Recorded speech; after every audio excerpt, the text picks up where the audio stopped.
Hello दोस्तों, मैं हूं ब्रिजेश मौर्य। आपका हमारे YouTube channel yes computer institute में स्वागत है। तो चलिए दोस्तों, आज मैं आपको बताने वाला हूं माइक्रोसॉफ्ट ऑफिस वर्ड 2007 में होम टैब के पैराग्राफ ग्रुप के बारे में। इस पैराग्राफ ग्रुप में आज मैं आपको फुल फॉर्मेटिंग के बारे में बताने वाला हूं। इसके लिए जिस भी पैराग्राफ की यदि अगर आप फॉर्मेटिंग करना चाहते हैं, उस पैराग्राफ को सबसे पहले आपको सेलेक्ट करना होगा। सेलेक्ट करने के बाद यदि अगर आप यहां से अलाइन टेक्स्ट लेफ्ट पे क्लिक करेंगे तो आपका जो भी टेक्स्ट होगा वो लेफ़्ट से लिखाएगा, यानी लेफ़्ट से अलाइन होगा। इसी तरीके से यदि अगर आप सेंटर पे क्लिक करते हैं तो इससे आपका जो टेक्स्ट होगा वो बीच से अलाइन होगा, तो यानी सेंटर से। इसी तरीके से यदि अगर आप राइट पे क्लिक करते हैं तो आपका जो भी टेक्स्ट होगा वो राइट से अलाइन होगा। और लेफ़्ट का शॉर्टकट की कंट्रोल के साथ एल होता है, सेंटर का शॉर्टकट की कंट्रोल के साथ ई होता है तथा राइट का शॉर्टकट की कंट्रोल के साथ आर होता है। इसी तरीके से यदि अगर आप जस्टिफाई पे क्लिक करते हैं, जिसका शॉर्टकट की कंट्रोल के साथ जे होता है, आप जस्टिफाई करके अपने टेक्स्ट को लेफ़्ट से भी अलाइन और राइट से भी अलाइन कर सकते हैं। लेकिन यदि अगर आप यहाँ से लेफ़्ट चुनते हैं तो ये ओनली लेफ़्ट से अलाइन होता है, राइट साइड से अलाइन नहीं होता है। आगे मैं दोस्तों आपको बुलेट्स के बारे में बताने वाला हूं कि आप बुलेट्स का प्रयोग कैसे करते हैं। इसके लिए यहाँ से नीचे चले आते हैं। मैं इसके लिए थोड़ा सा टेक्स्ट लिखा हूं पहले से ऑलरेडी। आप इस टेक्स्ट पे उसकी फॉर्मेटिंग कर सकते हैं। जैसा कि आप देख सकते हैं कि यहाँ पे मैंने कुछ नाम लिखा हूँ। यदि अगर आप एक सीरीज़ बनाना चाहते हैं तो इसके लिए आप यहाँ से बुलेट का प्रयोग करेंगे। किसी भी लिस्ट को बनाने के लिए आप बुलेट लिस्ट का प्रयोग कर सकते हैं। जैसा जितना देर देख रहे हैं कि जितना मैंने सेलेक्ट किया, यह बुलेट उतने ही टेक्स्ट पर अप्लाई होता है। इस तरीके से आप किसी भी प्रकार का बुलेट लिस्ट दे सकते हैं। अगर आप देना चाहते हैं तो उसके लिए आपको उसी पर क्लिक कर देना होगा। क्लिक करने के बाद आप देख सकते हैं कि जो भी हमारा टेक्स्ट था उससे पहले कुछ बुलेट लिस्ट बने हुए हैं, बुलेट चिन्ह बने हुए हैं। लेकिन यदि अगर आप इसको नंबर देना चाहते हैं तो नंबर देने के लिए आपको यहाँ पे नंबरिंग पे क्लिक करना होगा। और नंबरिंग पे क्लिक करने के बाद यदि अगर आप नन कर देंगे तो कोई भी नंबरिंग नहीं रहेगा। लेकिन आप यहाँ से 1 2 3 इस तरीके से जैसा भी आप नंबरिंग देना चाहते हैं, चाहे वो ABCD में हो या फिर रोमन संख्याओं में हो या फिर 1 2 3 में हो, इस तरीके से आप नंबरिंग दे सकते हैं। नंबरिंग देने के लिए आपको उसी पर क्लिक कर देना होगा। जैसे आप उसी पर क्लिक करेंगे आप देख सकते हैं कि ये नंबर लिखा चुका है। आइए दोस्तों, अब मैं आपको लाइन स्पेसिंग के बारे में बताता हूँ। लाइन स्पेसिंग करने के लिए सबसे पहले आपको उस पैराग्राफ को सेलेक्ट करना होगा जिसमें आप लाइन की स्पेसिंग को सेट करना चाहते हैं। इसके लिए आप यहां से पैराग्राफ ग्रुप में लाइन स्पेसिंग पे क्लिक करेंगे। यदि अगर आप यहां से 1 पे क्लिक करते हैं तो ये सिंगल लाइन स्पेसिंग एक्सेप्ट करेगा। इसी तरीके से आप 2 पे क्लिक कर सकते हैं, यानी डबल लाइन स्पेसिंग दे सकते हैं। यदि अगर आप इससे भी ज़्यादा स्पेसिंग देना चाहते हैं तो आप यहाँ से 3 पे क्लिक कर सकते हैं। इसी तरीके से यदि अगर आप यहाँ से ऐड स्पेस बिफोर पैराग्राफ्स, यानी अगर इस पैराग्राफ से पहले अगर आप स्पेसिंग को ऐड करना चाहते हैं तो आप यहाँ से ऐड स्पेस बिफोर पैराग्राफ्स पे क्लिक कर सकते हैं, जिससे ये स्पेसिंग पहले ऐड हो जाएगी।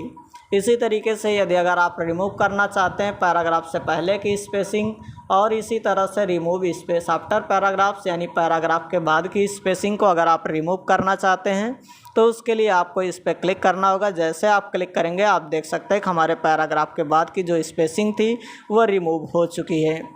आप इस लाइन स्पेसिंग को सिंगल भी रख सकते हैं और सिंगल से बढ़ा भी सकते हैं। जितना भी आपको रखना चाहते हैं उतना आप रख सकते हैं, लेकिन डिफ़ॉल्ट रूप से ज़्यादातर सिंगल लाइन स्पेसिंग ही रखा जाता है। आइए दोस्तों, अब मैं आपको यहाँ से ये इंक्रीज़ इंडेंट के बारे में बता देता हूँ कि इंक्रीज़ इंडेंट का क्या कार्य होता है। जैसा कि कभी कभी आप देखते हैं कि कुछ टेक्स्ट हमारे थोड़े से राइट साइड से लिखे होते हैं, तो इसके लिए आप इस इंडेंट का प्रयोग करके इसे राइट साइड लेके जा सकते हैं। इसके लिए आप यहाँ पे इंक्रीज़ इंडेंट पे क्लिक करेंगे तो आप देख सकते हैं कि आपका जो भी टेक्स्ट है वो राइट साइड मूव हो रहा है। इसी तरीके से आप यहाँ से डिक्रीज़ इंडेंट पे भी क्लिक कर सकते हैं, जिससे आपका जो टेक्स्ट होगा वो लेफ़्ट साइड मूव होगा।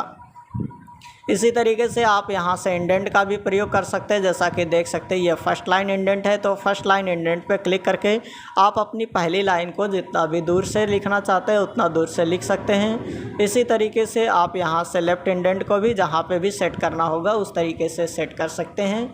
और ये फर्स्ट लाइन इंडेंट को भी आप जैसा सेट करना चाहते हैं वैसा आप सेट कर सकते हैं। आइए दोस्तों, अब मैं आपको शार्ट के बारे में बताता हूँ कि शार्ट का काम कैसा होता है, किस तरीके से इसे किया जाता है। जैसा कि आप हमारी स्क्रीन पे अभी आपने देखा कि ये जो नाम लिखे हुए हैं, ये नाम किसी का नाम एस से है, तो किसी का नाम एम से है, तो किसी का नाम ए से है, किसी का नाम बी से, सी से, इस तरीके से ये कई नाम हैं।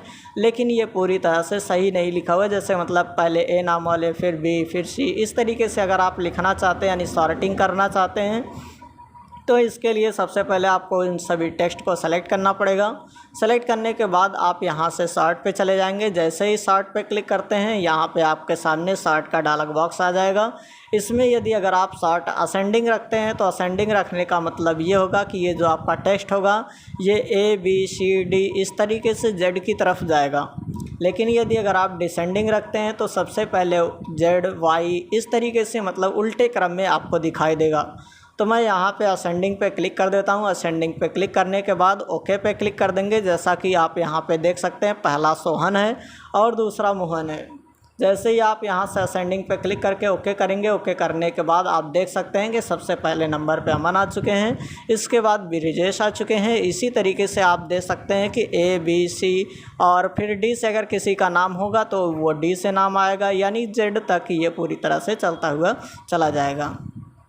अब आगे मैं आपको दोस्तों बताने वाला हूँ ये शो या हाइड पैराग्राफ मार्क्स के बारे में। पैराग्राफ मार्क एक ऐसा मार्क होता है जो आपके प्रिंटिंग पेज पे नहीं आता है, लेकिन आपको यहाँ पे सॉफ्ट पेज पे दिखाई देता है। इसके लिए आप यहाँ से शो या हाइड पैराग्राफ मार्क्स पे क्लिक करेंगे। इसका शॉर्टकट की कंट्रोल शिफ्ट के साथ स्टार होता है।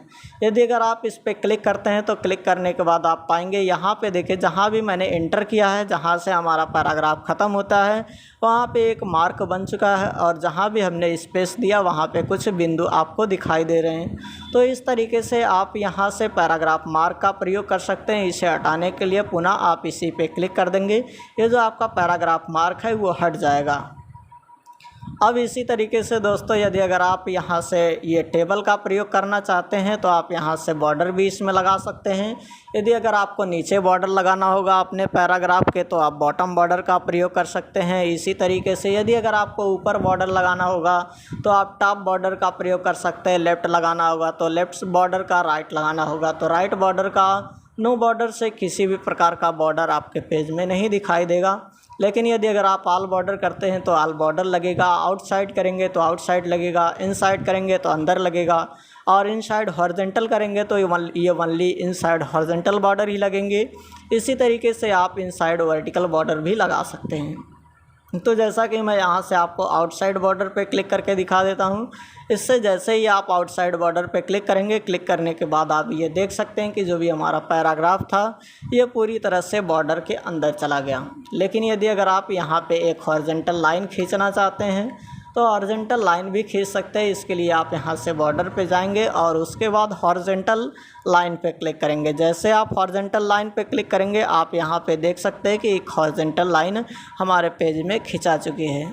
तो चलिए दोस्तों, मैं यहाँ से अनडू कर देता हूँ, जिसका शॉर्टकट की कंट्रोल के साथ जेड होता है। यानी अगर आपने आप किए हुए कार्यों में ही अगर पीछे जाना चाहते हैं तो इसके लिए आप अनडू का प्रयोग करते हैं। इस पर मैं क्लिक करके पीछे चला जाता हूँ। आइए दोस्तों, मैं आपको अब यहाँ से मल्टी लेवल लिस्ट के बारे में बताता हूँ कि मल्टी लेवल लिस्ट कैसे कार्य करता है।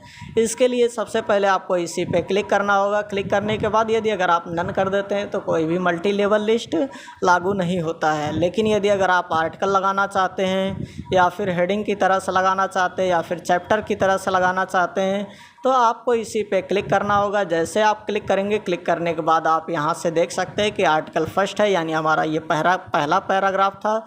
इसी तरीके से यदि अगर आप 2-3 पैराग्राफ सेलेक्ट किए रहेंगे तो आपके सामने यहाँ पे आर्टिकल फर्स्ट, आर्टिकल सेकंड, इस तरीके से ये आपको यहाँ पे ये जो मल्टी लेवल लिस्ट होता है ये दिखाई देगा। लेकिन यदि अगर आप यहाँ से नन कर देते हैं तो ये नॉर्मल हो जाता है। इसी के साथ आप यहाँ से स्टाइल भी नॉर्मल ले सकते हैं। आइए दोस्तों, अब मैं आपको कुछ अंदरूनी और भी सेटिंग बताता हूँ। इसके लिए आप यहाँ से पैराग्राफ पे क्लिक करेंगे। जैसे इस पे क्लिक करेंगे आपको show the paragraph dialog box यानी पैराग्राफ का डायलॉग बॉक्स आपके सामने शो करेगा।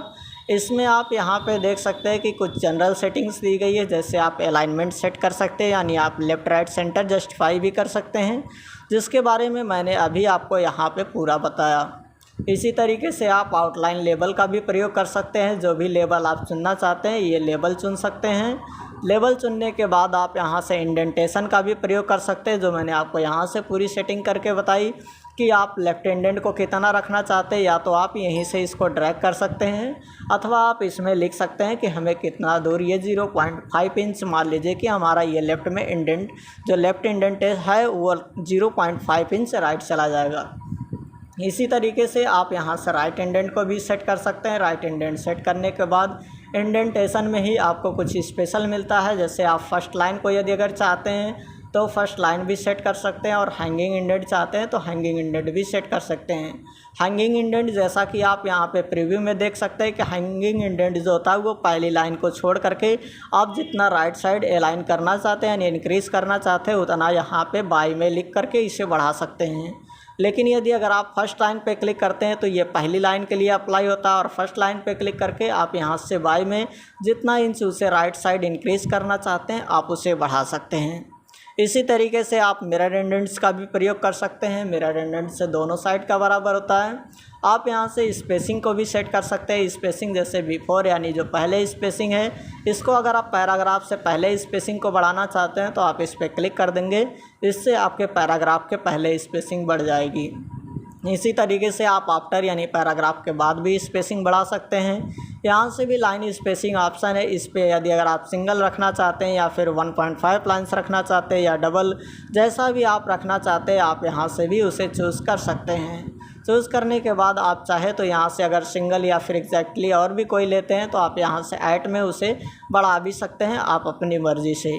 यदि अगर आप यहाँ से don't add space between paragraph of the same style यानी जो सेम स्टाइल के पैराग्राफ होंगे उनके बीच में अगर आप स्पेस नहीं जोड़ना चाहते हैं तो आप इस पर क्लिक कर देंगे, जिससे वो स्पेस नहीं जुड़ेगा।